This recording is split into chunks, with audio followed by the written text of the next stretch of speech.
Почитувани, вчера бевме сведоци на етаблирањето на апсолутизам во Македонија од страна на Заев.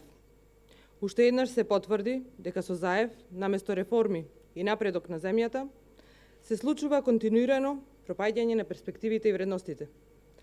Тој вчера се устоличи во султан и на премиерската позиција си ја придодаде и функцијата министер за финансии. Замислете, Зоран Заев, аболицираниот за финансиски криминал, човекот кој го видовме како нелегално бара 1 евро за вицето едно за црквата, стана министер за финансии, односно ќе стане од среда министер за финансии, кој непосредно ќе располага со парите на граѓаните. Од оваа среда, семејството Заеви ќе имаат управа над 10 клучни институции.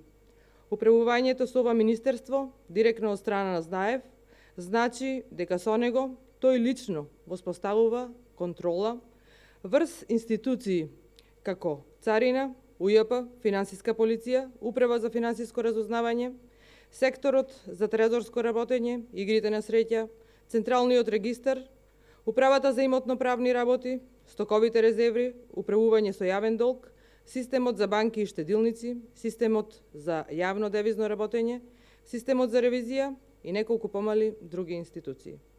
Ова значи дека безмалку целиот финансиски сектор во државата е чекор поблиску за контролирање од страна на кланот Заеви. Епа, почитувани, среќна нова 49. Заеви управуваат со милиардите на граѓаните. Со право, јавноста се прашува дали сите овие институции ќе овозможат непречено да функционира принципот евро за вицето, евро за црквата, кој го патентираа во Струмица, додека Заев беше градоначалник. Зоран Заев е човекот кој ќе одлучува за тоа колку државата ќе се задолжува и за што. За милионски задолжувања ќе одлучува човекот кој бараше мито од 200.000 евра. Да биде символиката уште поголема, тој ова го направи наместо во Собранието на Република Македонија во Валандово.